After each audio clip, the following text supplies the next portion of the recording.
விளையாட்டு வினாடி வினா ஆரம்பிக்கலாம். இந்திய அரசியலமைப்பின் எந்த பிரிவு தீண்டாமையை ஒழித்தல் பற்றி கூறுகிறது? ஏ பிரிவு 14, பி பிரிவு 17, சி பிரிவு 21, டி பிரிவு 32. யோசித்து சொல்லுங்கள்.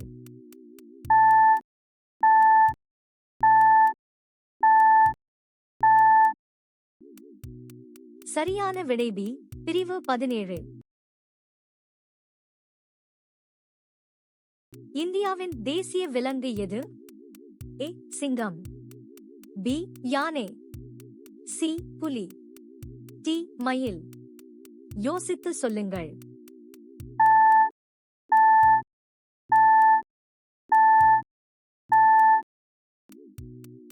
சரியான விடை சி புலி. சரியான பதில் கிடைத்ததா? லைக் செய்து சப்ஸ்கிரைப் செய்யுங்கள்.